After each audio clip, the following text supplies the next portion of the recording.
Well, good afternoon, good evening, good morning, bienvenidos, one and all. I'm Sandy Yannone, your host for today's Cultivating Voices live poetry. And today our poet's focus is on the word sister. We've gathered here during here in the United States Women's History Month, and we'll be honoring and expressing all the connections to the connections that we have to sisterhood, your own familial connections, and your interpretations of what it means to interact from that perspective of being a sister, having a sister, and as I said, the larger context of being part of a community of sisters, the support of that. Well, we're very, very happy to have so many of you here in our live audience here in Zoom. Welcome to those of you who may be joining us from Facebook. And I'm sure there's going to be a number of you who are not with us live today because you're traveling or returning from the Associated Writing Programs Conference that just ended in Seattle, Washington. And I was very, very honored to be able to attend. And not only that, I was very, very honored to get to meet so many folks that have read here on Cultivating Voices live poetry. Please, I'll be posting a lot of photographs of folks that I met during the past 3 days, and what a thrill it was to just meet person after person. And in the spirit of today's reading of sisterhood, it also reminded me, that this too is our poetryhood here. At Cultivating Voices live poetry. And I was reminded of that every single time I met a person who was so kind to come up and introduce themselves to me, or if I saw them, and get to talk a little bit about their experiences of being on the program and what it was like to meet for the first time in person, as well as meeting some future readers, that upcoming readers too. So it's a really, really great experience. We've got a full docket of readers for today, focusing on, again, our theme for our Poets Focus today. Our featured word is sister. As always, so much thanks to Kim Ports-Parsons and Don Krieger for supporting this program and making it possible for all of us to gather here and read and share poetry. Well, let's go to it. Our featured readers will have 5 minutes apiece, and then we're going to try to get to as many people as we can on our waiting list as we get to as we go to the 90 minutes. And a reminder, if you've just arrived, that if you're interested in reading, put your name as you would like me to pronounce it and introduce you in the chat. I'll also mention before we get started with our readers, please do use the chat. We're very generous with our chat, of course, respectful comments, and but we love to use the chat to show our appreciation for all of our readers, as well as feel free, because we're not doing your bios. If you've got upcoming readings, if you'd like to put a link to your press, if you have a chapbook, a project, or a full-length collection that you'd like to announce, if you have your own reading series, please do share that information with the group today in this reading. Well, again, thank you so much, everyone, for joining us. And our first two readers today, we're going to begin with Marjorie Maddox. Welcome to you, and we'll be followed by Lesley Traynor. Okay, I'm going to start with a strange little poem about my sister, my biological sister, which started when I was inspired by when I saw a dog being pushed in a baby carriage. And it was going to be an essay, but it turned into this short little poem instead. And then I'm going to read one other about a mentor. A dog is not a baby, or it is. Just yesterday, outside our house, a woman pushed a terrier in a baby carriage. Just yesterday, a woman pushed out a baby in our house. Her terrier is jealous. I am jealous of your carriage, your baby, your terrier, your house, your yesterdays, and push you out. A poem is not an essay, or it is, waiting to be pushed outside this house of lines. Come to me, little poem, little terrier. Inside the house is a warm carriage. Inside a carriage is a house of yesterdays, pushing you into an essay on babies. My sister is there with her terrier, waiting outside our house for a child. Ride the carriage of yesterday with your terrier into my house of now. Just yesterday is every day, waiting. A dog is not a baby, or it is. And this piece is written for the woman who hired me at my university, and I read it at her memorial service. But she was the head of the Women and Gender Studies program and really influenced a lot of students at the university. The Woman Up Front, for Virginia Martin, 1930 to 2012. Inside the young woman's body, there is a girl learning the world.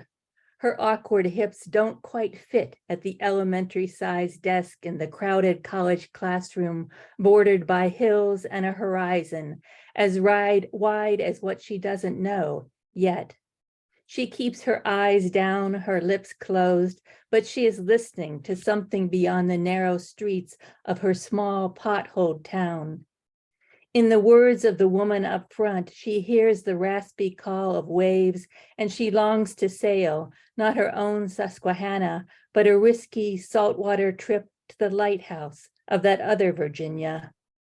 Beneath her cramped desk, the girl stretches her thin legs, her arms accustomed to balancing egg-stained plates at the local diner, moved now toward a different memory where nothing changes, nothing stays, all changes, but not words, not paint.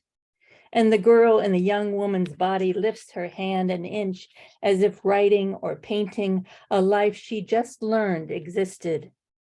Even now, she knows that the syllables lining her lungs, that the half-formed sentences still afraid to ride the wave of her breath, that the portraits starting to form in her fingers all come from the woman up front, voicing a journey of words the girl yearns to follow. When the girl looks out the classroom window, she begins to see seascapes curving out toward a lightly sketched coastline, blessed with a beacon as bright as the woman up front.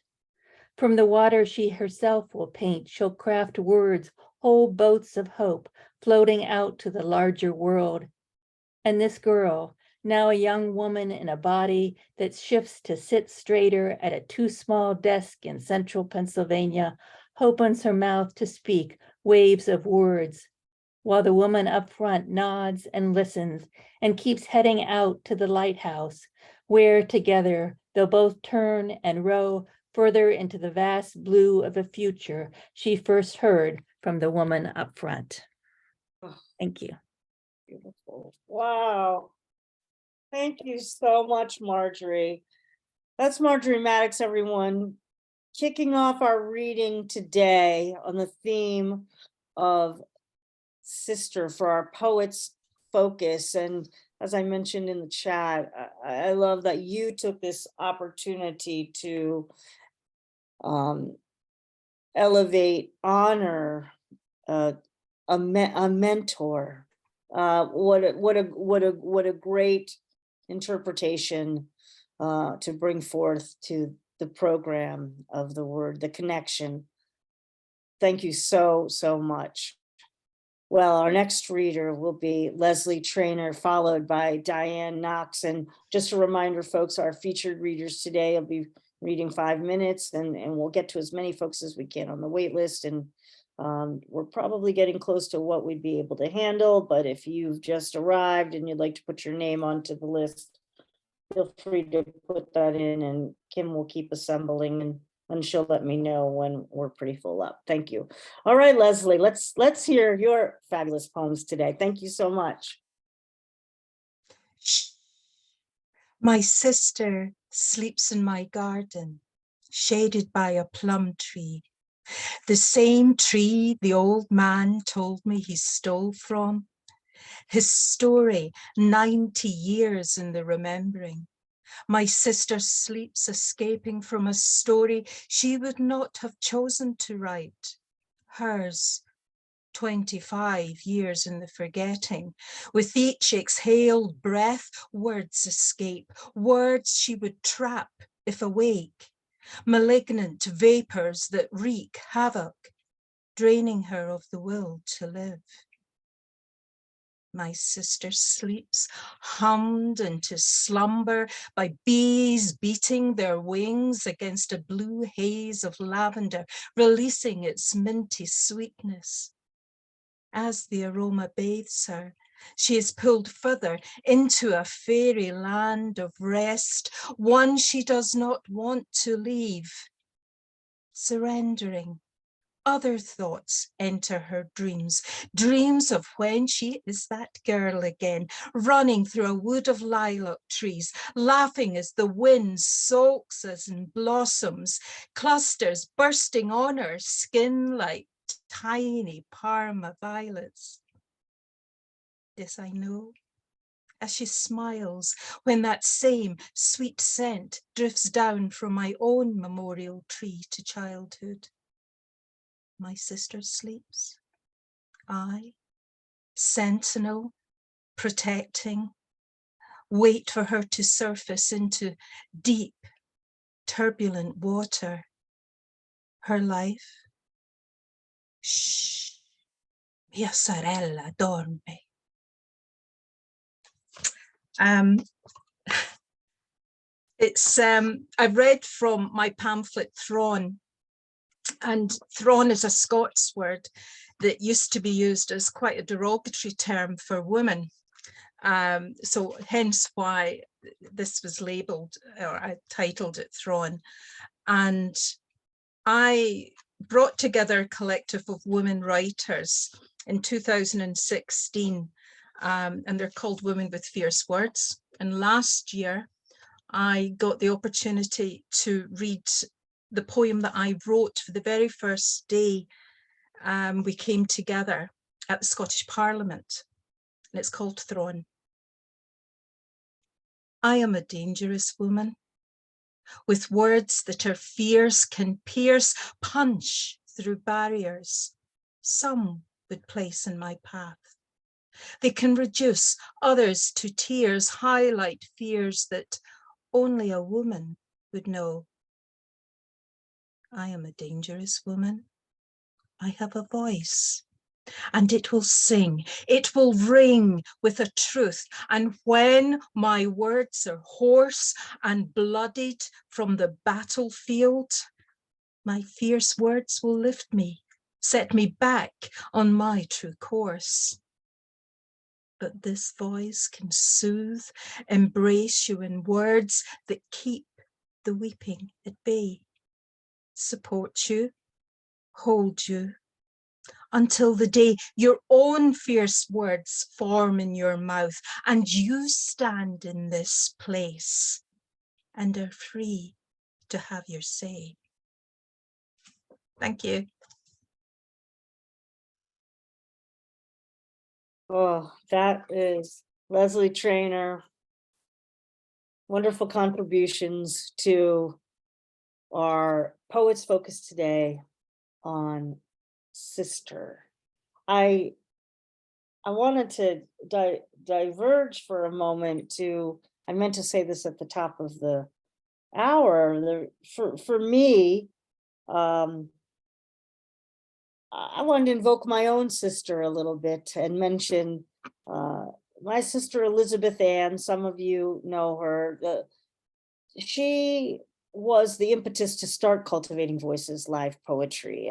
She called me up one day when just as everything was shutting down and said, "What if you were to start an online reading?"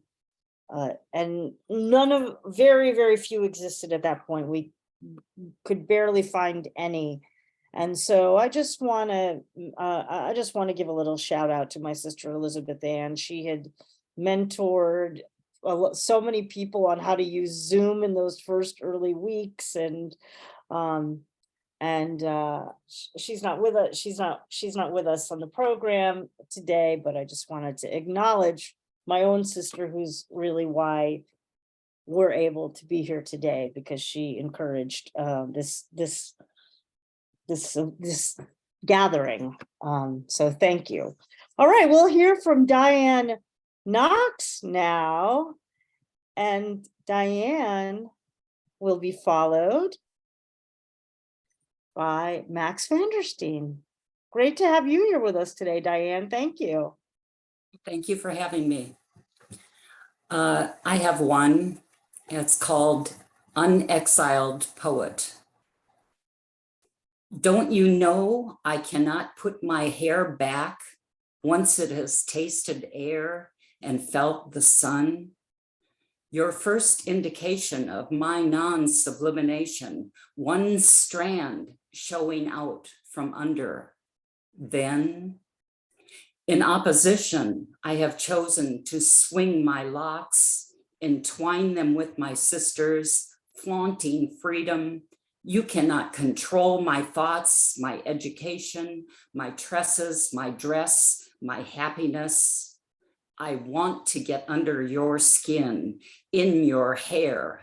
You cannot cover or trim my strength. Thank you.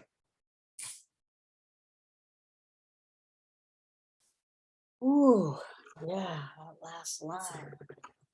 Ooh, the strength of the sisterhood too. Great poem. Thank you so much, Dianne. Thank you. Well, great to hear you today, and I look forward to the next time, of course. Well, we'll hear now from Max Vandersteen with a reminder today. Our poet's focus today is on the word sister, and Kim was mentioning we're working to get in as many women, non-binary folks, and so we appreciate folks stepping back to create more space for others to read and come forward. And if you are just joining us, or this might be your first time, we're probably getting fairly close to filling up for our featured, for our even on our wait list, but please do put your name in the chat and Kim will add to the list. So, all right, we'll hear from Max. Welcome to you, and then followed by Lynda V. Crawford. Thanks, Sandy, and hello to everybody. Great to be here with you today. I'm very pleased to share a poem about, I hope you can see this picture. This is a Canadian $10 bill. And the lady that's on this bill, her name is Viola Desmond. And it's an honor to her that took place a lot through the efforts of her sister, Wanda Robson.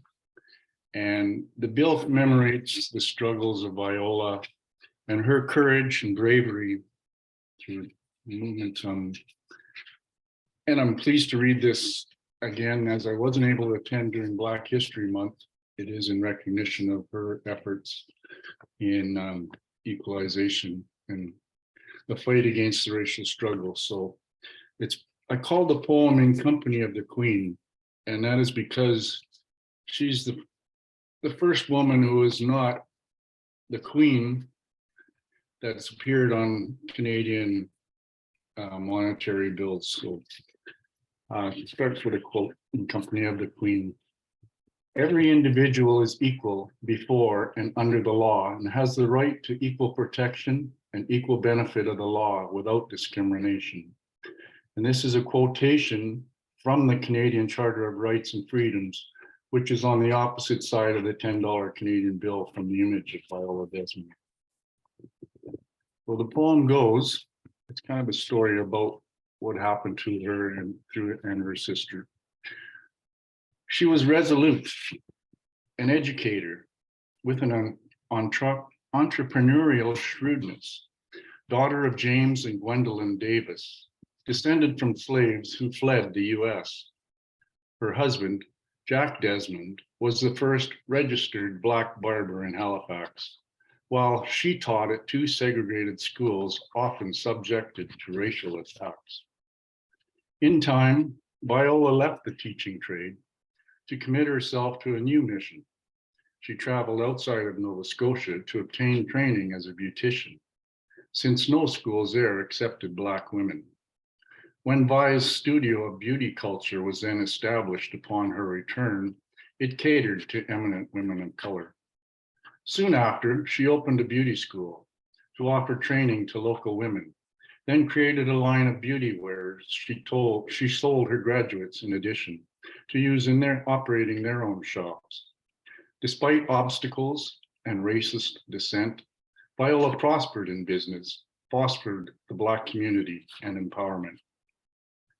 En route to meet for business in Sydney, her car broke down one day outside of Newnes, Glasgow. And while waiting overnight for repairs, she opted to go to the picture show. Dark Mirror, starring her favorite actress, Olivia de Havilland, and Lou Ayres. Upon taking a seat on the main floor, Viola was then taken quite unawares. When the usher tapped her on the shoulder and obviously tried to be discreet, while he explained that the ticket she had purchased was meant for a different seat on the balcony and not the main floor. Although she offered to pay more money, the cashier told her they weren't allowed to sell downstairs tickets to you people, honey. Not used to this treatment in Halifax, Viola would not agree to change seats, preferring her initial choice, and was at length roughly removed by the police, arrested, and placed in jail overnight. During the trial conducted the next day, a hearing in front of a local judge, she again described her attempt to pay, but without provision of a lawyer, even though she was entitled to one. The manager of the Roseland Theatre had Viola charged with a violation of the provincial amusement tax law, for which the judge quickly found her guilty, complete with a $25 fine or 30 days in jail as her penalty, just for a 10-cent difference in price for the tickets and 1 cent for the tax. Viola paid the fine, but supporters and friends from the community of Blacks, indignant over her Jim Crow treatment and the injuries that she sustained, took up her cause to battle injustice and indication of the bias ingrained. With substantial support from members of the Nova Scotia Association for the advancement of colored people, Viola then appealed her conviction.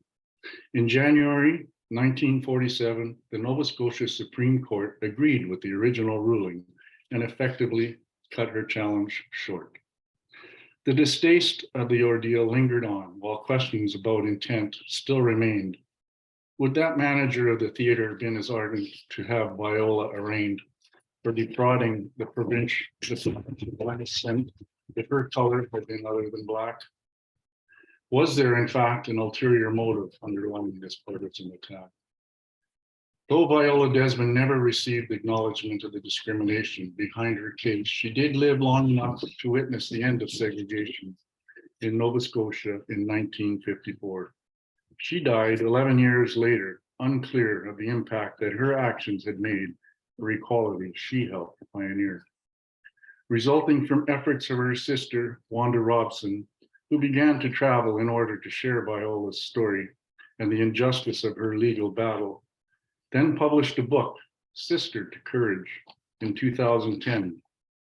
A short time later, her record rescinded, Viola was granted a full pardon that would vindicate her. Recognition of Viola's courage was then promoted when Canada Post placed her image upon a postage stamp in 2012. The country was engrossed with the miscarriage of justice endured in her ordeal when the truth was shown to television viewers 4 years later as heritage moments made her story known. The Bank of Canada then made history when they announced the decision that year that for the very first time an image of a non-royal woman would appear upon the base of a bill of tender in honor of Viola's legacy and contribution towards human rights through her fortitude and tenacity. It's unbelievable to think that my sister, a woman, a Black woman, is on the $10 bill, said Wanda Robson, Viola's sister, who said then, the Queen is in good company. She was the first one to use the new bill to buy her granddaughter a book about Viola Desmond's life and upright will. Thank you.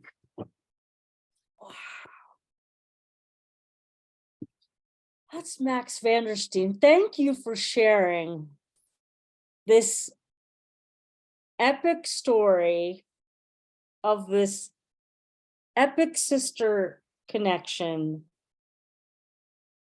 on the program today. Amazing, amazing contribution to our focus here during Women's History Month. Our Poets Focus today, sisterhood, the story of Wanda and Viola. I'll never forget it. I so appreciate learning all of that today through the poem. Thank you so much, Max. Well, we move now. And hold on, a little Halifax history, the Nova Scotia history. Just amazing. And I look forward to the next time I'm in Halifax to try to pay some attention to Viola while I'm out there. Well, our next reader is Lynda V. Crawford. I'm so glad to have you reading today on the program, as well as next we'll have Jane Fitzgerald. Thanks to the both of you. Wow, and thank you so much for having me. Max, I am in awe of that history lesson. It is completely new to me, and I so appreciate that information. Thank you so much. Yeah, wonderful. Yeah, I'm going to try to squeeze in two. They're short, I hope. I know we all say they're short, but the first poem is a reflection on something that was in the news in 2019 of a young woman addicted to meth and ended up being arrested. So the poem will tell the story. And then the second poem will be more of a childhood reflection on and in honor of my big sister. Okay. Arms of law. We blissfully lean into the incessant lapping of puppies over our eyes, along our cheeks, wet wiping our noses. We sigh, say, good girl. At 25, a 25-year-old is charged after delivering her child stillborn. Her mugshot despairs, her hair dulled to keep company, weights on her shoulders. Did she check, boy or girl? Were they open, hazel or green? Did she hold and sway? This woman of three meth-stroked, meth-bathed, meth-fed babies, rescued, now one more meth-poisoned, stilled.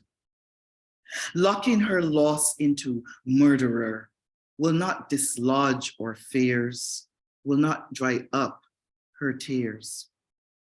Non-mother, dead child, neither have arms or tongues long enough to lap us in their search for love, none to remind us it shouldn't be so hard to say, good girl. Thank you, that's the first one. And this second one is, as I said, honor and a childhood love note to my sister. Sisters watching sun clouds. I inhale the sorrel juice smell of happiness, mix it with tang of cashew, fruit yellow fresh pulling inside my cheeks. I wrap it in the hug of raindrops rolling off my big sister's arms. Deep in unborn power, I stretch my girlish back, buds up, waiting for the sun to say, child, watch me dance in your clouds. But big sister says, what do you see? Elephants, rabbits, tiny fish. Big sister asks, what do you hear? Stomping, trembling, boom, boom. Ah, the devil and your wife fighting. But little sister, rebel up your thunder power. Is it in the shapes of my clouds? Yes, little sister, and the crimson in your sorrow and clothes. Thank you. Beautiful. I'm a big sister, so I really appreciate the homage to the big sister. I appreciate it. Thank you so much. And I love that I have a little sister. So yeah, I love it. Thank you. No, Thank you so much, Lynda V, Crawford, everyone. Thank you. Until next time. Beautiful. Thank you so much for both of those poems. Well, now we'll hear from Jane Fitzgerald. So glad you're joining us to read today. Welcome. And then we will be hearing from David Brydges. Thank you. I'm new and I tuned in a couple of weeks ago and talked to Don, had a nice long talk with me, and I want to tell him thank you if he's listening. I have a poem that's about, I don't have a real biological sister, but I have a poem about somebody who was like a sister to me. And I've known her closely now for about 60 years. We were student teachers together, and we lived in the environs of New York City, which, as you know, has many different cultures.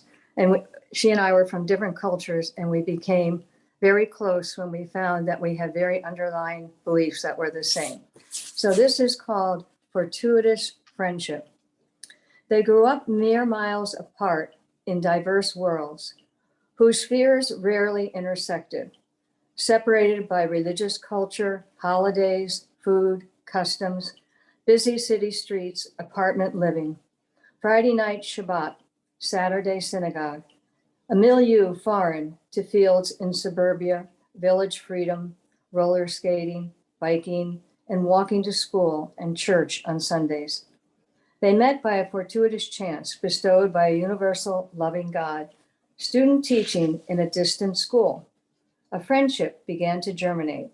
Character traits were readily revealed, interacting with young students, as if a lens was focused on their hearts, highlighting their kindness to every child, planning lessons, creating crafts, all accomplished with enthusiasm. They were learners as much as teachers. School days were a joy, not a grind. They bridged the cultural gap, discovering that all they possessed in common was more meaningful than differences.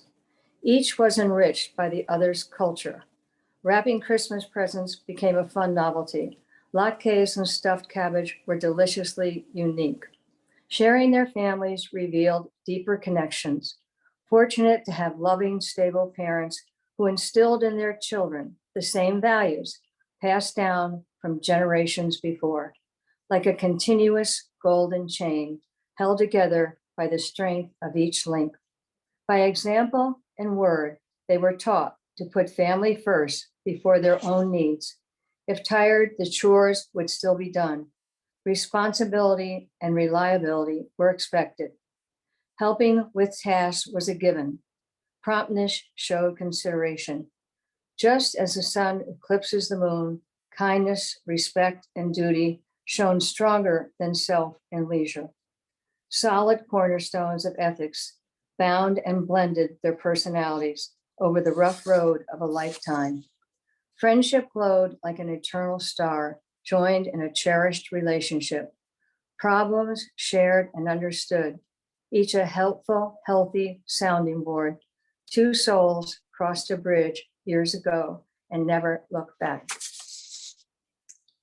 So I'm still good friends with this woman, and if I have a problem, I call her or she calls me, and I feel blessed that she's like a real sister to me. Well, thank you so much, Jane, for sharing that your first reading here with us on Cultivating Voices live poetry, and having it be such a meaningful connection, and reminding us that, you know, our sisters arrive to us from all kinds of places and all kinds of different ways. I love writing a poem in honor of that relationship. It's beautiful.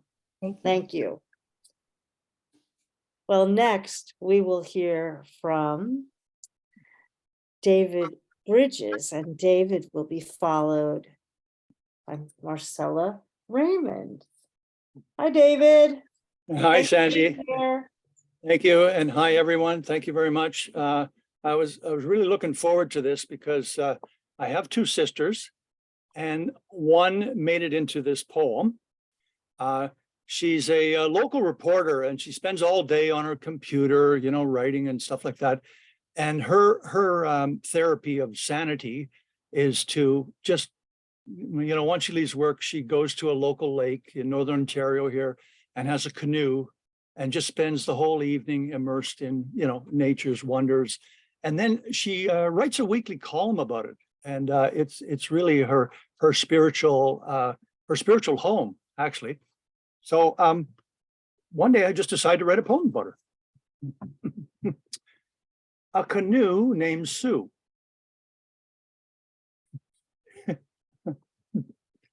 The way of a canoe is the way of the wilderness and of a freedom almost forgotten. Sigurd F. Olsen. She paddles her heart into the heart of nature, stroking the wild water with infinite grace. Her weekly columns scintillate with wilderness spirit, so lost in our sedentary screen society. Like barnacles, we cling to the buzz of our cell phones, announcing a new triviality. Missing a simple call from the loon echoing across Bass Lake's breathless beauty. The joy of outdoor being has no rival in the frenetic marketplace. A canoeist consumes natural medicine only. The smell of dew, ripples sparkling, canoes flowing, a baby loon nearby, green forest everywhere. Nature offers a grand invitation to behold and to be held in her special spell. Gifts awaiting those adventured spirits. Intimacy scorches every cell locked in listening while moving into an eternal lake rhythm. Another storyteller is welcome to record the depths. Not much sanity here. The madcap world is overwhelmed. The evening offers a calm sanctuary. Northern sky ablaze in numberless wonders. Each point of light quietly honoring splendor. Rooted in reverence, there is peace everywhere. On the lake, a canoe named Sue gracefully glides into the wilderness way. As an inner renewal song from the unseen waves arouses a heart in just being there.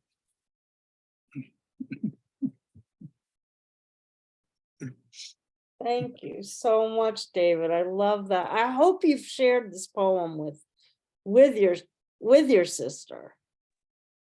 I did, and she's quite a photographer too. So when she gets out there in the canoe, she's taken really great photos, and she said she was going to post it on her Facebook page with obviously a photo. So Wow. Thank you so much. Thank you so much.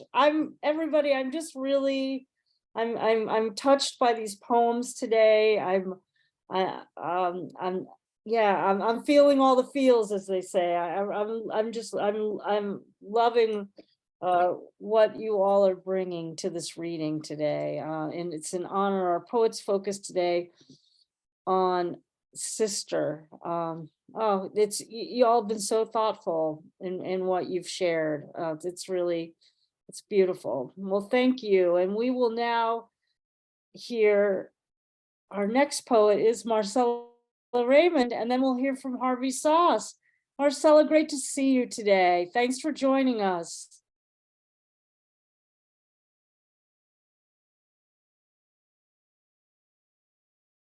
There, how's that?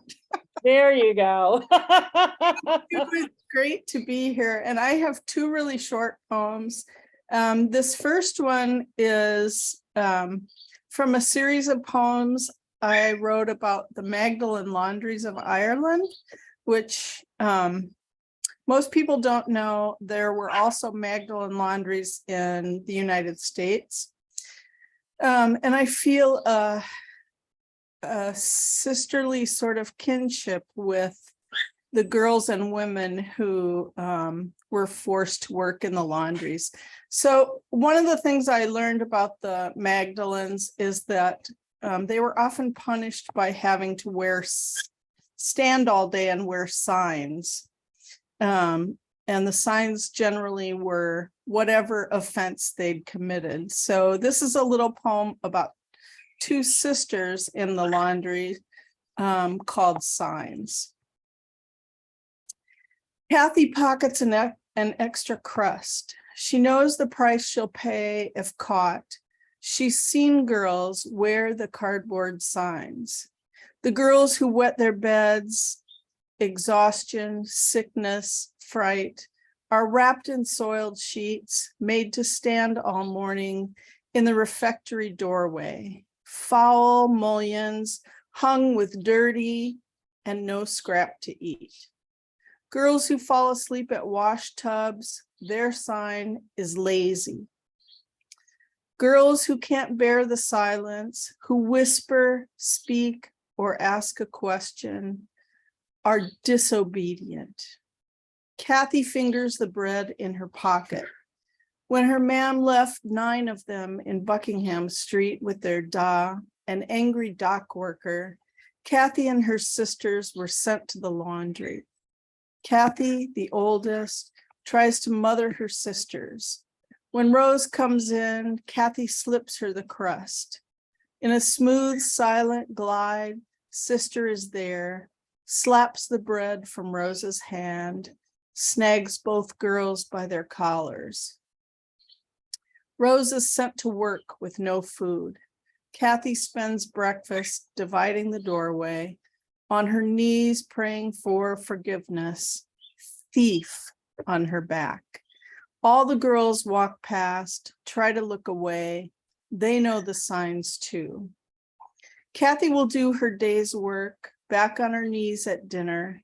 It will be a harder day than most, but as soon as she can, she'll steal another crust for Saoirse. She knows the dearer price she'll pay if caught again, but she's a Buckingham girl. She knows hunger too. And this next poem, I have 3 biological brothers, thank you, and no biological sisters. So this is called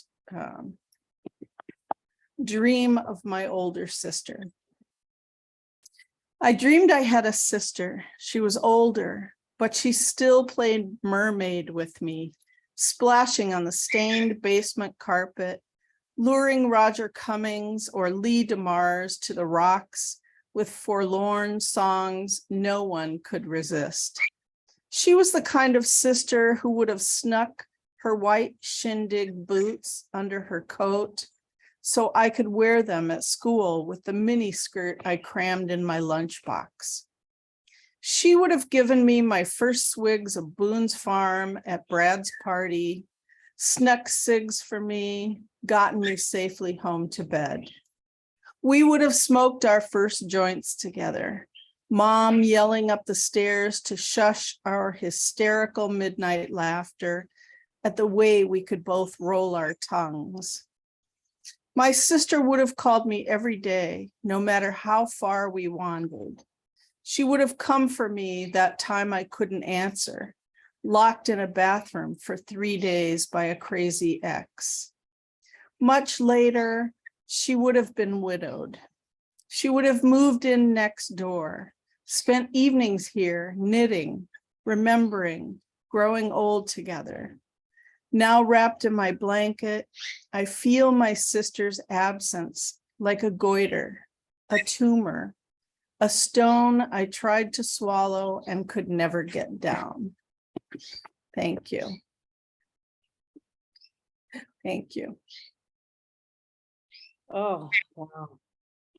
That's Marcella Remund, everyone. I'm so glad you brought both of those poems to the program today. And please make sure you take a look at all the comments in the chat. And you know, I've often thought we should do a reading at some point just on the Magdalene Laundries. It would there because there's so much there's a number of folks who have written, and I know that you know, and I know that you know many of the poets that we've heard a number of poets here on Cultivating Voices. It'd be very, very compelling reading, and I'm really glad you brought it to the theme of Sister today, as well as the poem about the imagining the sister that you don't that you at times long for. What a beautiful way to interpret the theme today and bring poems to the program. Thank you so much, Marcella. It's always good to hear you. And yeah, I look forward to next time. Well, everyone, we move along. It's such a great reading today. I'm really enjoying it. And we'll hear now from Harvey Soss, followed by Mary Louise Kiernan, excuse me. Thanks for being here, Harvey. You're welcome. Listening to you all read your sister's poems, I'm reminded, and I hadn't recalled this before, that it was a poem called Sisters by Brenda O'Shaughnessy that started me writing several years ago. I read it, I think, in the New Yorker, and within moments afterwards, I realized that I couldn't be a lawyer anymore. I couldn't do both. So I basically turned my law office into a studio and taught myself how to do this, I think. So thank you, Brenda, for Sisters. This first one is akin to a lowercase Sister of Mercy poem. It's called Candy Striper. She lobs love grenades at faces of the dying, cancer patients, burn victims whose painful end-of-life confessions were extracted by a serious third-degree grilling, sorrowful AIDS sufferers whose spirits a cocktail cannot lift. To some, she appears as a transgendered Mephistopheles cruising for souls in polished, soft, white junior nurses' shoes, willing to trade pleasantries today for what little life is left in you. Yet, see how prettily she glides through wardrooms effortlessly as a waitress on roller skates, seeking for herself neither award nor bequest, volunteer, presenting a clear contrast to certain turkey vulture relatives perched greedily on side rails of hospital beds, awaiting your death. Addressing those still conscious by their given names, going to miss you when you're gone, Fred. The promise in her face, one of the first things you look for should you come out of a coma. Customizing for each a word or phrase slightly more substantial than a hi or a bye. Really, who wouldn't be happy to see her so full of life and liveliness, so deliciously candy-striped. Looming over you while intubated, you grab for breath, radiant as your last sunset, plumping a pillow before she goes, before whatever is killing you calls you away. Her offer of kind words and a smile more sustaining than any hospital food tray. Second one is sort of in the nature of sibling rivalry. It's called, I'm gonna have to go out and after this and write something about my actual sisters. It's called Mispersonality. When other contestants' bikini tops have sagged to their knees, when the flautist, such talent in her fingers, would sooner not play to the crowd than embarrass herself before an audience of wolf whistlers, it's mispersonality, not so ginormous nor so talented. We'll wish we had taken home with us. What mother wouldn't love her? What son? That smile, it's dawning in Aurora Borealis, spontaneous as spontaneous combustion, would melt the iciest anarchist, and had she been present in Sarajevo in 1914, might have prevented World War I. Endowed with 32 Bs, not as Miss Bikini is B-52s, her inner beauty won't have drooped a bit, at least not noticeably. Oh, you can take your rhythmic gymnast whose bendiness and ability to catch 10 pins, juggle balls, gave judges a Woody deserving of a 10. Take all those bodies beautiful whose destiny it is to live out their lives on billboards. The aureole of their collective genius on a dimmer won't have worn as well. Long after the clash of memories has faded and is forgotten, a blue ribbon personality will have retained the charm and confidence of a survivor, having evinced a certain saffron something attractive to a more refined taste. An undergarment of beauty that, hinted at, will cover more distance than pasties do.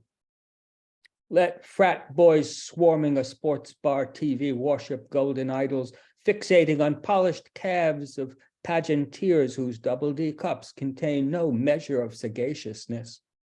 Coyly batted eyelashes weighed down by too much mascara. It's our Miss P, unlikely next Bond girl up, whose recollected show of warmth will warm us in our golden years. Thank you. That is the always artful Dodger, always bringing the poem. The Harvey Soss. Thank you for both of those poems. Yeah, the candy striper, the Sisters of Mercy on the AIDS unit. Like, wow.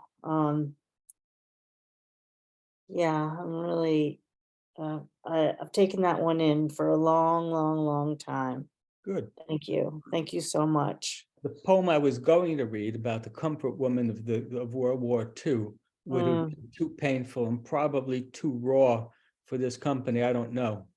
And we've heard Tanya Kohong read of her poems about comfort women as well here on Cultivating Voices, and I'm even glad to have evoked those women into the program today just by your mention of them. So thank you for even that. Okay, I'll read it another time then. Indeed. Thank you. You're All welcome. right, everyone, we are almost to the end of our features. We move next to Mary Louise Kiernan. Great to have you here with us today. Thank you. And then we'll hear from Doll Mathis. Thank you so much to both of you for being here. Thank you, Sandy. I just finished my very first online poetry writing workshop and discovered that there are two forms that I've never written in, and that would be fragments and a found poem. So my mother had no sisters of her own, and I think that's what made her who she was, but she was part of the sisterhood of secretaries. And I have many of her notebooks here. And on the bottom, it says that there's a non-slip rubber edge, and I'm sure many of the people here may have used them, and they were for typing. So people would take their stenography notes here, and they would stand it up next to their manual typewriter and transcribe whatever it was that was taken as notes. So I will be reading what I consider a fragment and a found poem in honor of my mother and all of those women from that generation. Maple leaf, 70 sheets, stenographic notebook, ask for number 1692, Greg ruling, another maple leaf product. Thank you.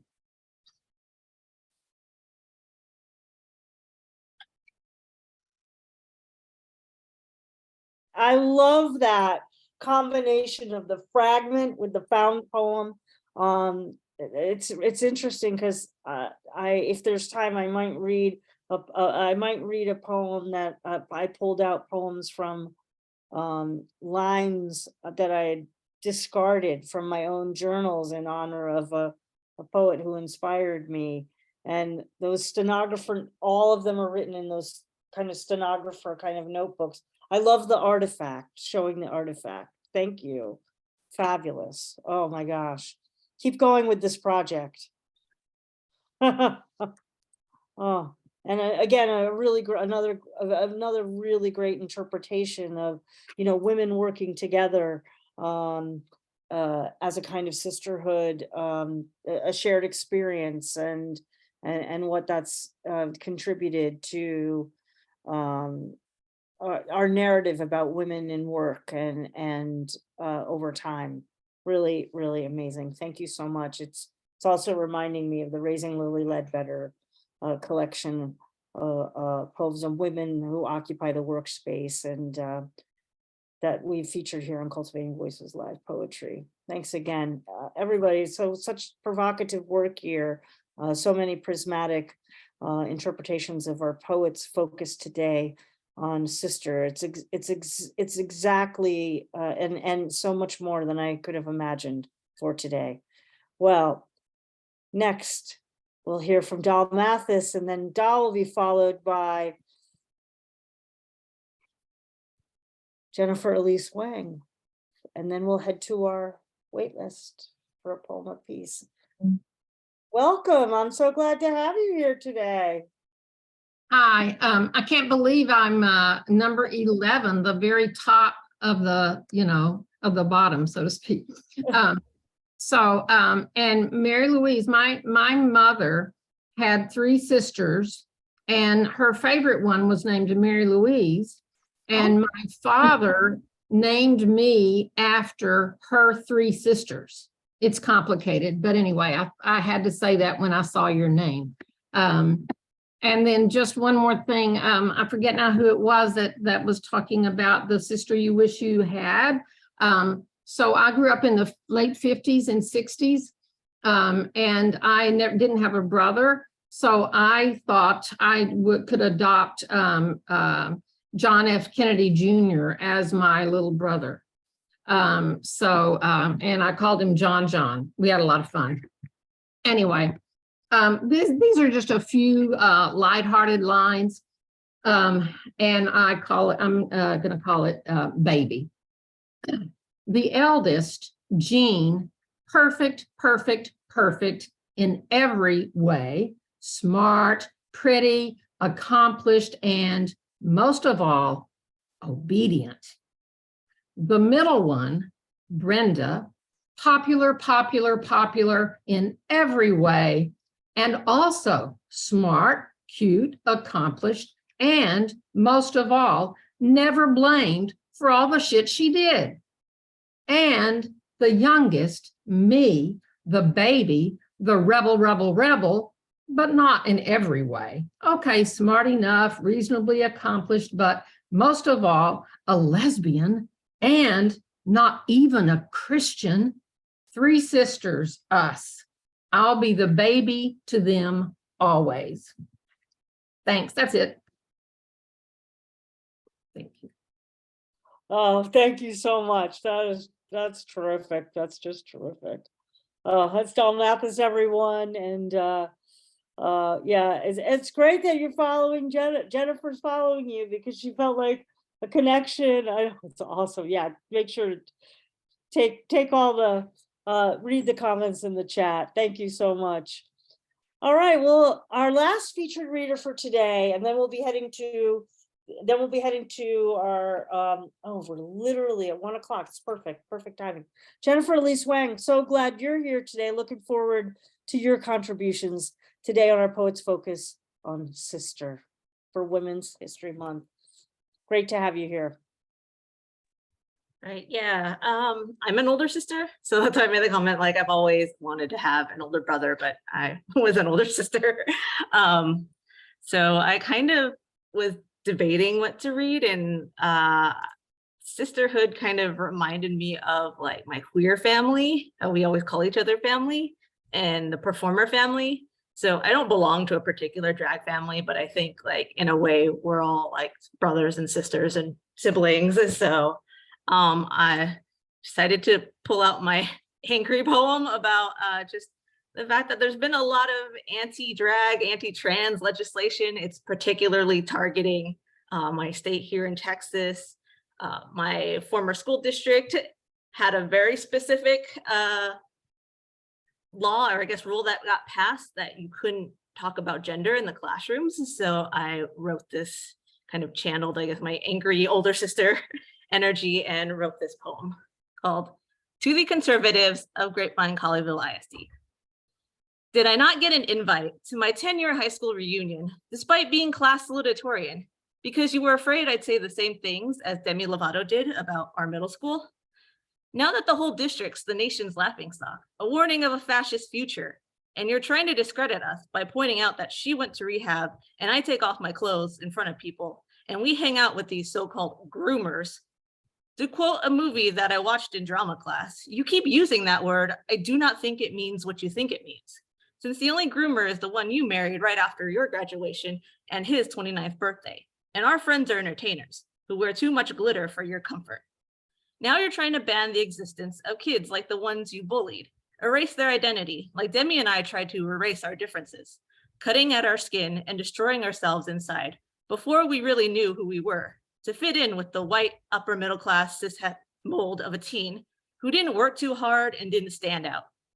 You'll never admit to genocide, and you'd pretend to be sad if we actually died, but there already are those who weren't lucky enough, like us, to make it out, only to hear you joke about our addiction, anxiety, and depression. Still, you'll never be rid of the gender fluid goths, the fat femmes, the black ballroom queens, the neurodivergent nerds, the punk boys in pink, the first-gen immigrants and third culture kids, the future pop stars, scientists, poets, and leaders, all the ones who have taken back queer and weird, because while your position on the board has an end date, our art, our music, our words are forever.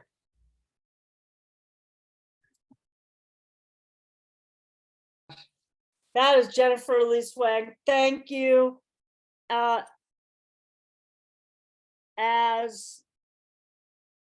a number of people have said, Lynda V. Crawford said, wherever you read, you're always bringing the power. Thank you so much.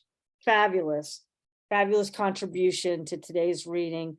Folks, that is our featured set of readers for a little over our first hour of Cultivating Voices live poetry. Today, it's our Poets Focus on Sister. And you know, when Kim and I were kvetching about what the themes are, we both have sisters. We love to think about our sisters, and we're like, yeah, let's do this for Women's History Month. And Kim's like, yeah, this is like one of my favorite readings too. I love this. I love what everybody's bringing. It's so great. Thank you, everyone. We're going to move directly right to our waiting list. It's one poem a piece, please, and we think we're going to get everyone in. So really grateful to be able to hear so many voices today. We're going to hear first from Michael LaBombarda. It's great to have you with us today, Michael. Thank you. Nice to see you.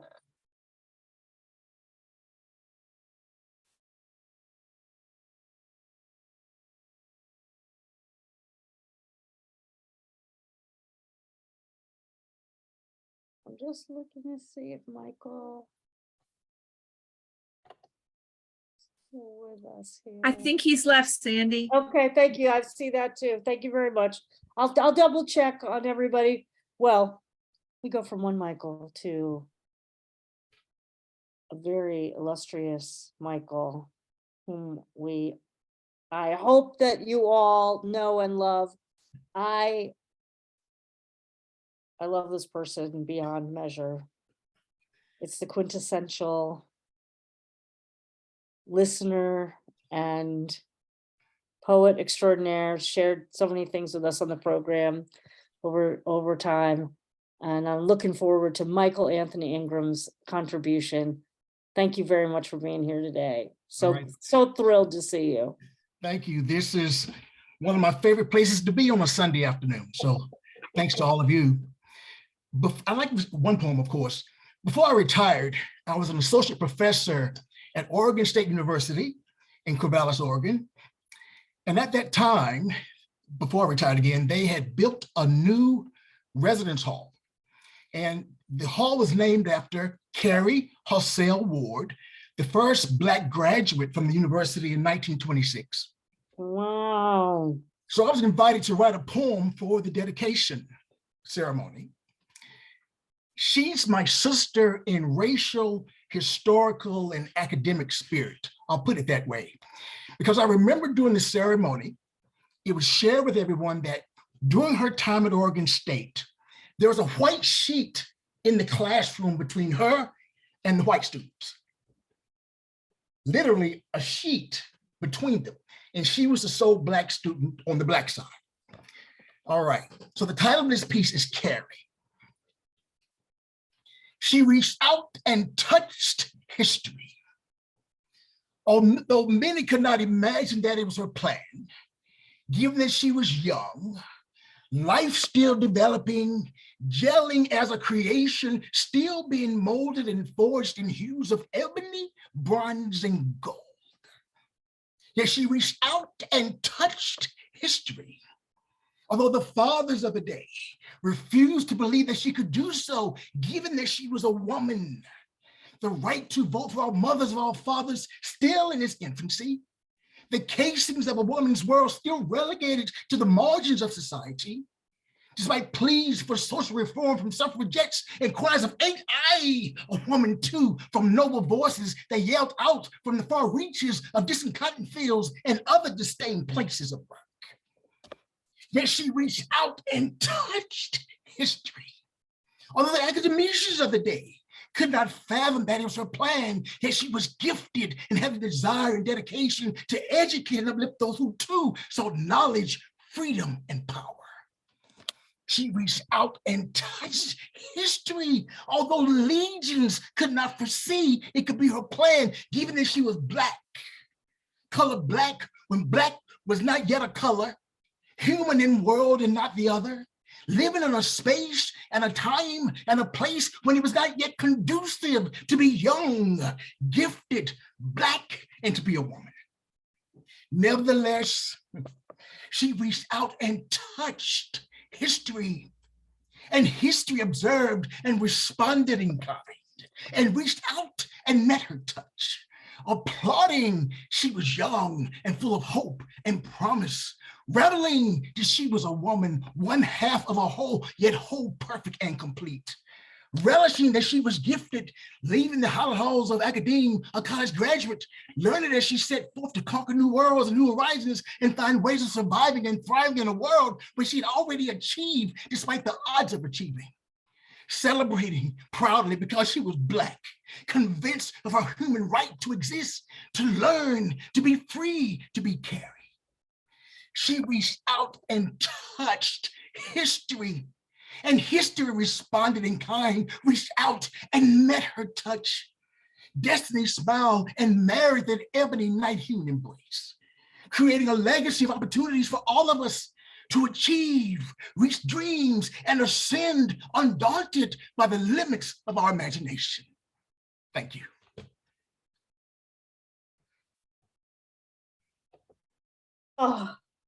Oh my gosh. Oh my gosh. I want to drive down to Corvallis right now.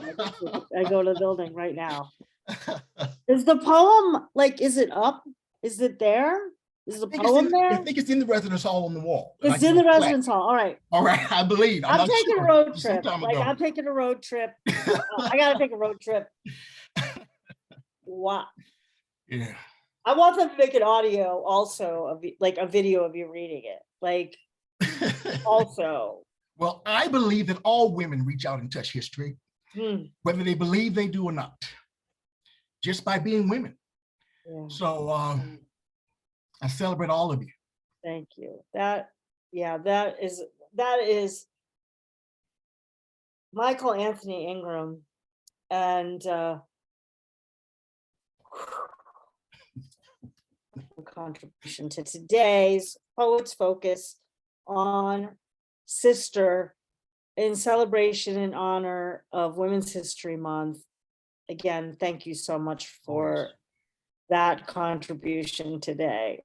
Anything, oh my gosh. anything All for right. this group. I love you all. All right. You are the best. You are the best. All right.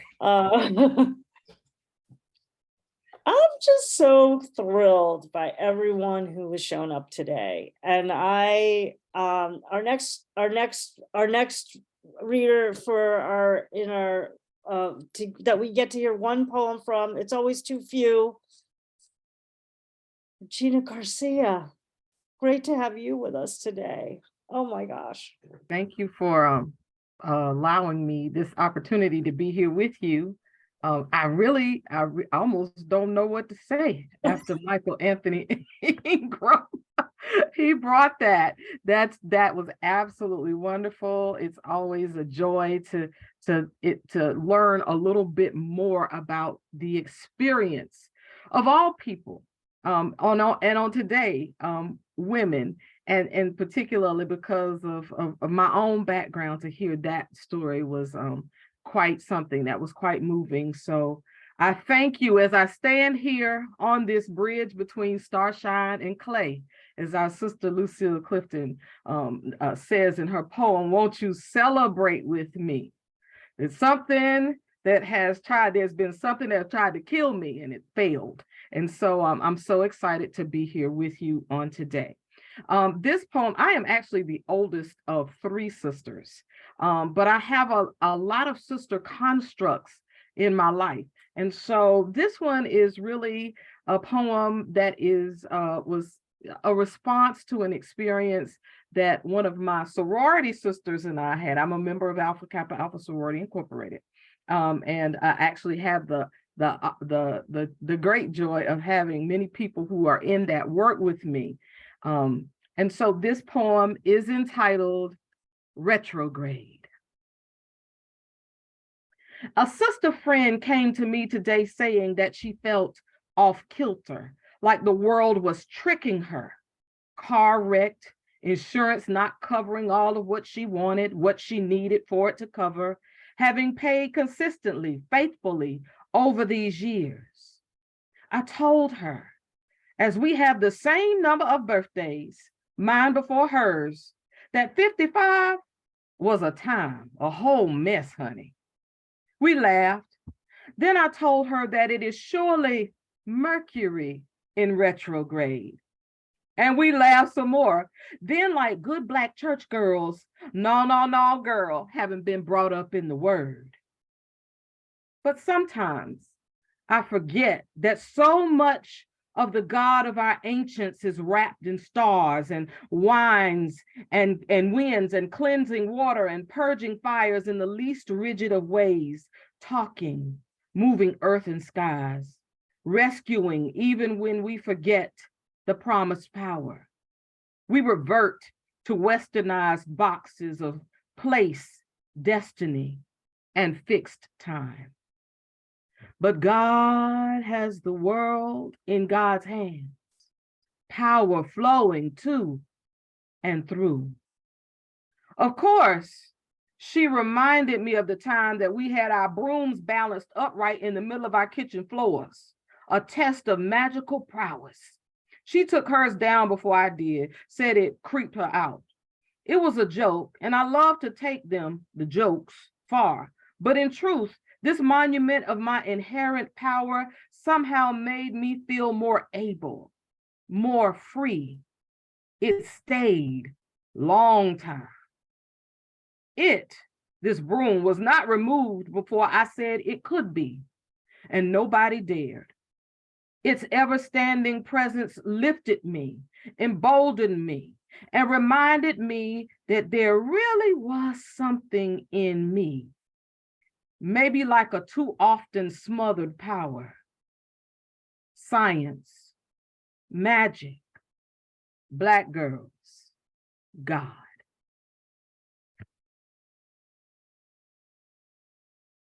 Thank you. Woo!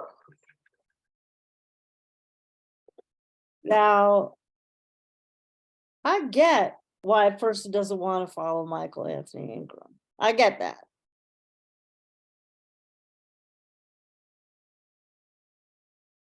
Sister, you lived up to that. Wow, thank you. What a great poem. Oh, loved every minute of it. I love every second of it. That's Regina Garcia, everyone. Bring in the poetry today. Cultivating Voices live poetry. I'm so grateful to everybody for being here today. Like, oh my gosh. And I've been filled with poetry for the past 3 days.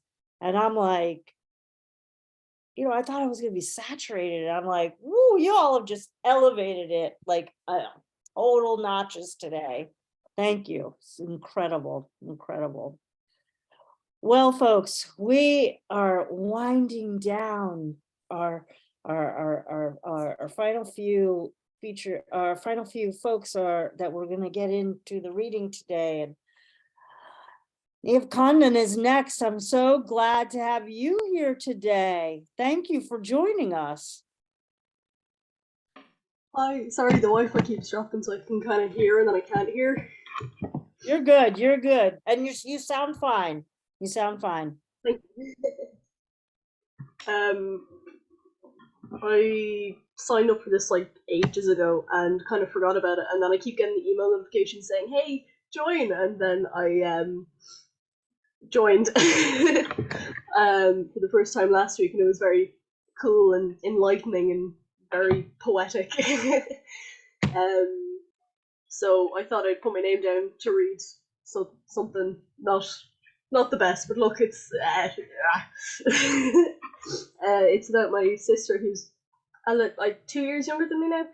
Well, sorry, same amount of and she went to kind of like the Irish equivalent of prom recently, and she wasn't feeling the best about herself, so I wrote a little something. She looked very pretty.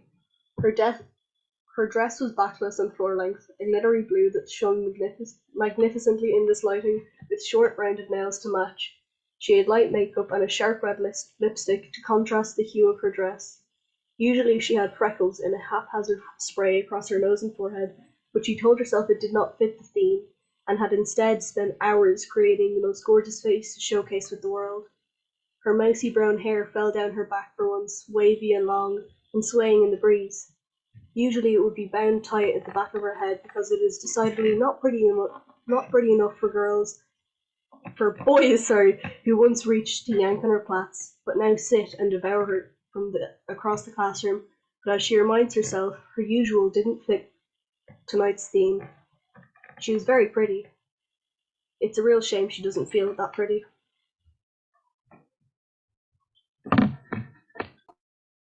Wow. See, that is a poem to support empowerment, to turn that tide, to start to turn the tide on feeling one's authentic self and the power of one. And I thought a sister can do that for another sister. A sibling can do that for another sibling.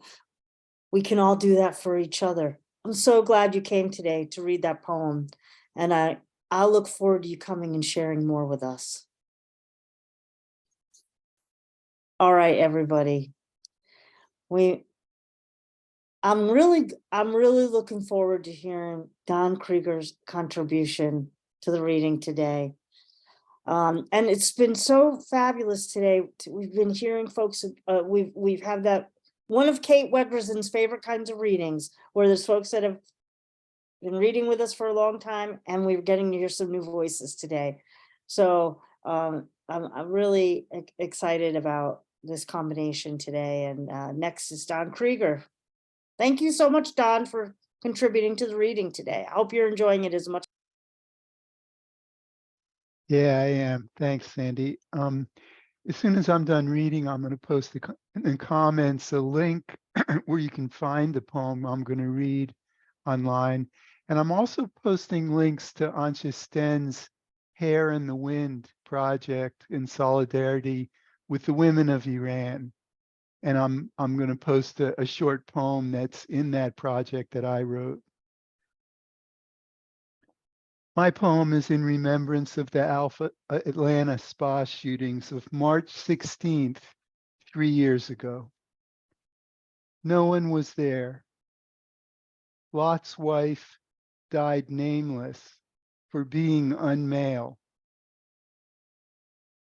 A young white man killed 8 last week to save himself from temptation. 7 were women: Hyun Jung Grant, Sun Cha Kim, Yong Ai Wei, Zhao Ji Tan, Sun Chung Park, Dao Yu Feng, Delana Ashley Yan, and Paul Andre Michel. We shopped today at the Pious Bookshop, bought Seder plates for the kids, packed in a fresh pizza box with secondhand bubble wrap. Passover is this weekend. They had coffee mugs and fridge magnets, skull caps with slogans, "We are stronger together," and "No place for hate." As if it was this morning, I remembered passing security for the funeral, the line blocks long down Darlington Road. 11 unorthodox killed at the Tree of Life. I longed for the others, the pious, to be with us together down Darlington Road and at the cemetery later, their beards, black coats, and tzitzit, but no one was there. As if you're not Orthodox, you're not a Jew. As if it matters that the murdered are.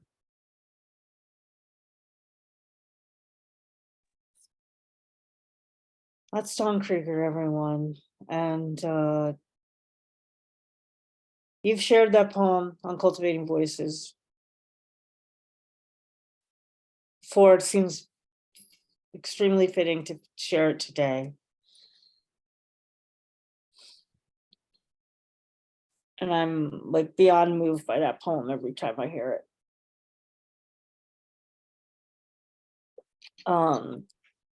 Particularly the reading of the names.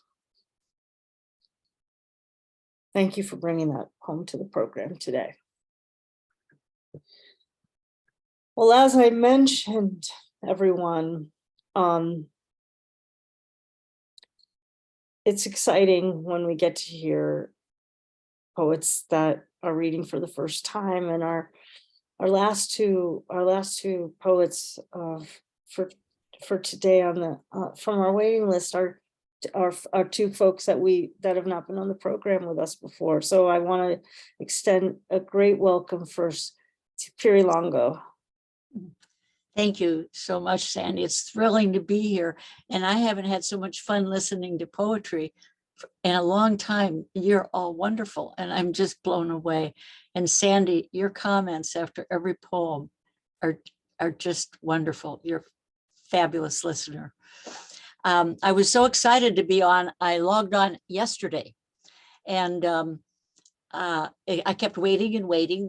We let the host know you're here, and then I gave up, after like 15 minutes. And I was talking to my friend Phyllis Klein, who told me about it. And she said, "Perie, it's on Sunday, not Saturday." So I was very happy to get on today, and thank you for allowing me to read.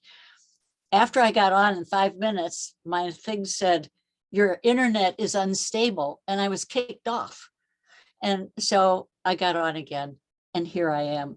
One reason that it's probably unstable is because I live in California, and we've had 500 inches of snow on top of our mountains last week. We never get. So it's a strange world. I have 2 sisters, and this is a poem about my oldest sister titled Taking Selfies with My Big Sister During Spring Thaw in Minnesota. Her memory has become a little like melting snow, dreamlike. It's a few years since we've been together. Time, an origami bird folded in on itself. Flying frightens her, as does the field behind my house in California. She still remembers.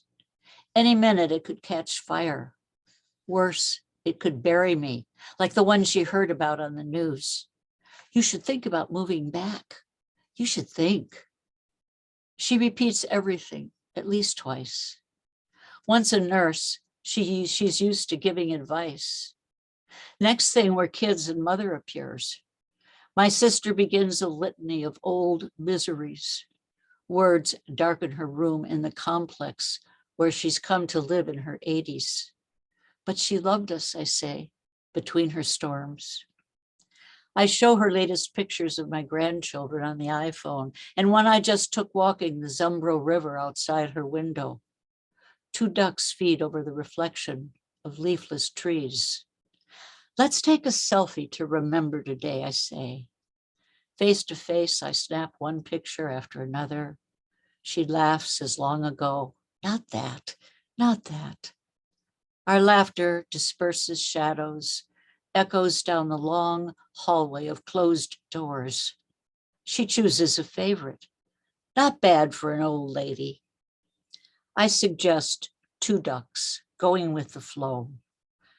I brush a feather from her damp face in this age where everything gets saved someplace.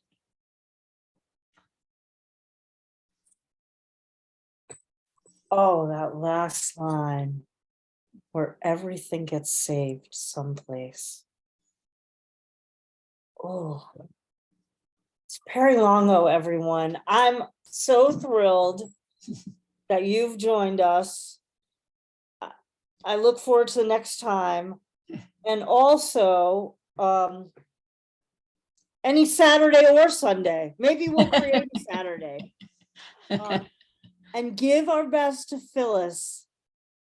And let her know we'd love to hear her soon. I will tell her that. Please. She wanted to be here today, but she couldn't. So Of course, I understand, and this is a no guilt, no shame space. It is what it is. When a person arrives, we are overjoyed. So I look forward to the next time, whenever that is. Please do give her my best. I will do that. Thank you. And what a thrill. What a thrill to hear that poem today. Again, everybody, that's Perie Longo. Terrific. Thank you. Thank you. Until next time. Thank you. Well, our last reader today, I understand that I'm in for a good listen. Joining us from Lime Square Poets is Stacy Dyson. Kim has said, get ready, Sandy, you're gonna be thrilled. So I'm thrilled to meet you, and I'm thrilled that you're part of Cultivating Voices. Thank you for joining us on our Poets Focus on Sisters. Absolutely. Glad to be here. A butterfly trembled along the edge of my finger. I will get in trouble for this poem. Because so many people are so invested in me bearing the standard of my culture and gender, including me. Convinced that my life is not meant to be separate, that my strength, my resolutions are half of what holds the world together, the way and why of how I love is the other half. a Cassandra birthed by perseverance, attitude, and the lyricism of a million different promises, I do not have the luxury of saying no thank you. And if the battle sounds ceaseless and unending, that's because it is. But sometimes I have to breathe just for me, sing just for me, and ignore the fire news from all my sister girls' battlefields. Be beautiful, be intelligent just for me. And today, a butterfly landed and trembled along the edge of my finger, and the world did not fall down, and the world did not fall down, and the world did not fall down. I know. I know. I know. I should be fighting, praying, working. I understand what I owe my life as a Black woman. I understand the call in my blood toward gospel-stained windows and pews washed in sunlight and salvation. I know I owe my career, my life, to the women who knelt in those pews or ones like them after a day of being on their knees, feeding their children, patting their backs, thighs, and shoulders so that that sack of groceries did not cut and chafe, so that that child had one soft place to lay down her head, so that they could relieve the ache of holding up the sky and half the world every now and again. Lord, I know there is a debt to be honored. I know. I know. But today, a butterfly trembled along the edge of my finger, and I took a breath, and the world did not fall down, and the world did not fall down, and the world did not fall down. I should be on my knees, praying till angels' wings are broken from the exhaustion of carrying my messages. I should be marching, marching, marching in a tide of righteousness against people who will not acknowledge the rights of others or think they own other folks' decisions. I should be on stages, shouting my truth, singing my hopes, telling stories for the brains and hearts worldwide who are empty, aching, tired, hungry for a chance to speak. And I do, I will, I shall, like every other woman in this world. We do, we will, we shall. But some days, not many, some days, a butterfly, shivering color and light and scented of small miracles, falls gently out of the sky and explores an entire world in the palm of your hand. And between one stroke and the next, you can hear your song for just a minute, your heart beating for just a minute, your soul warming just enough to take you through the day for just 1 minute. Breathe. Breathe. Breathe, sister. Breathe, warrior. Breathe, mother, daughter. Love, accept the blessing. Just stop. Let a butterfly tremble along the edge of your finger. The children will be fed. Work get done. Your love's loved. It will be done because it has always been done. You know this. Accept this. Stop for just that one moment. Stop for just that one moment. Stop for just that one moment. Stop. Breathe for just that one moment. Stop. Breathe for just that one moment. And the world will not fall down, and the world will not fall down, and the world will not fall down.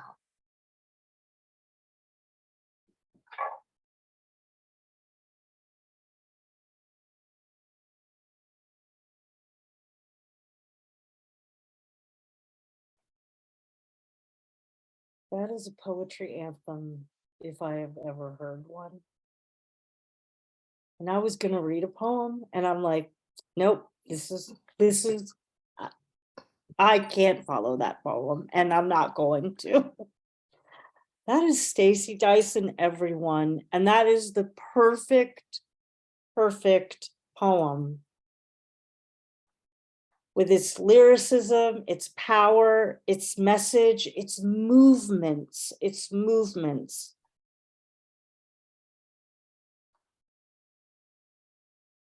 And I feel like every time I see a butterfly, I'm going to hear your voice now.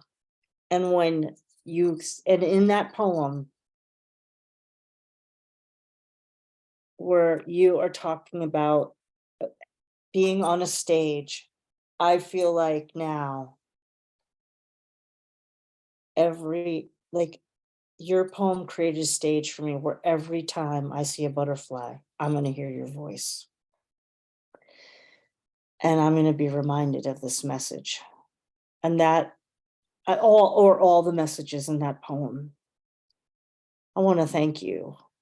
I want to thank you for closing today's reading and sharing that poem as our final poem. It was the perfect closure. You couldn't have known that was how it was going to play out necessarily, or where you were going to be in the order. And that's the beauty of this. I believe things happen for a reason.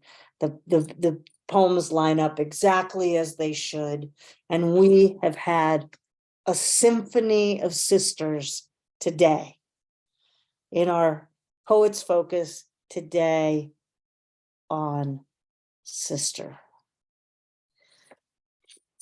I'm going to do my best to remind you all of who we heard from today throughout our reading. And we'll take a moment to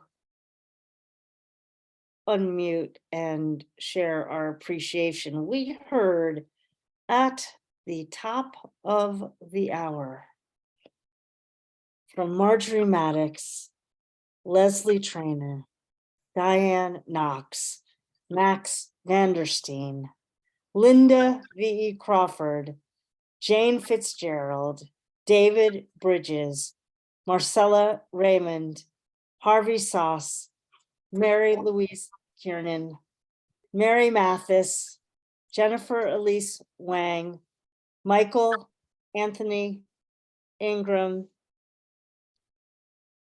Regina Garcia.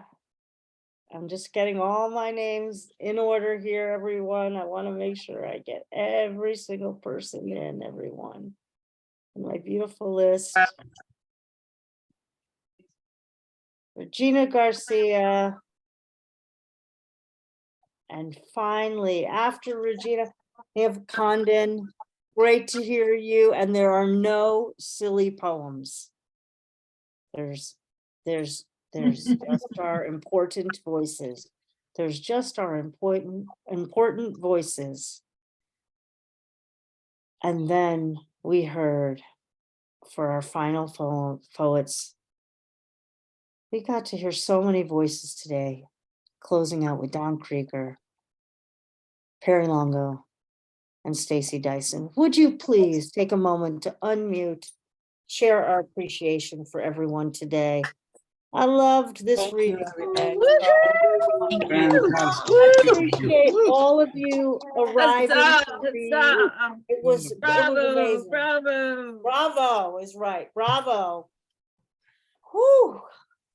Whoa. Well, next week, everyone, we have an opportunity. It is approaching World Poetry Day.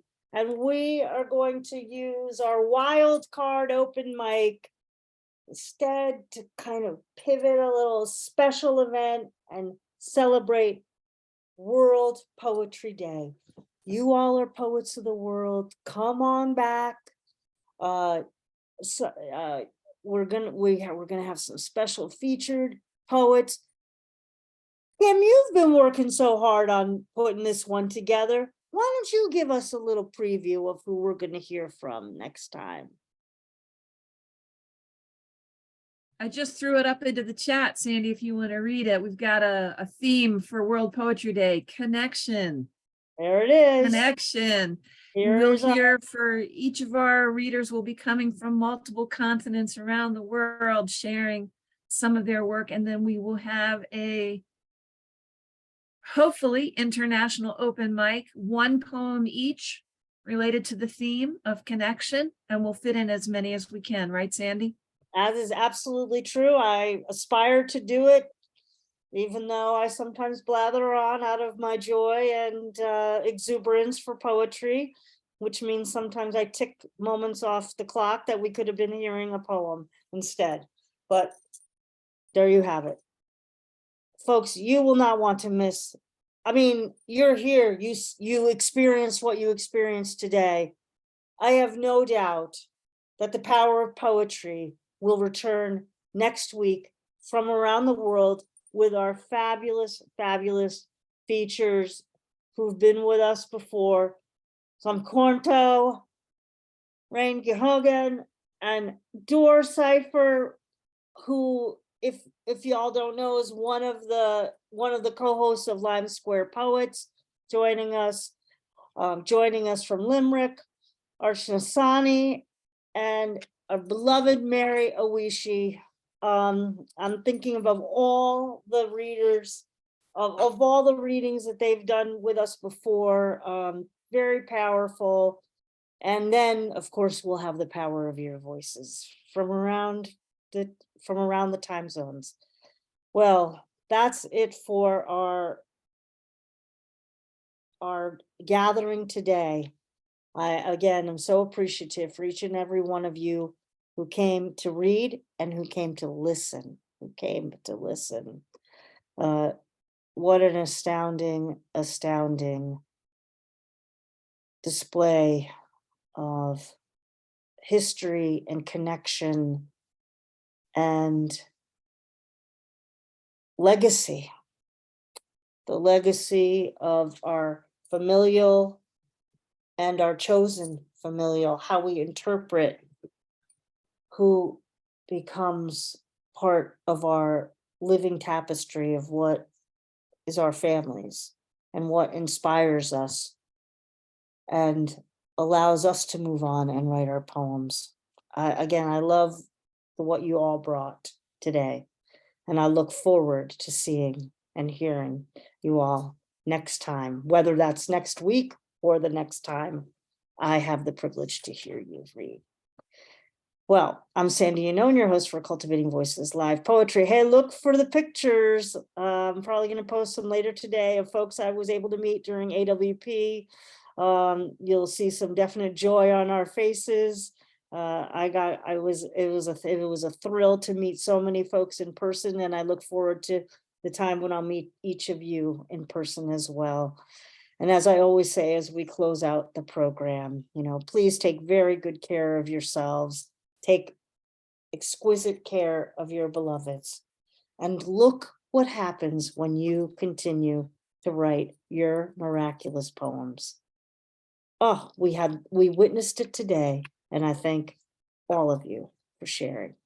I'll see you next week.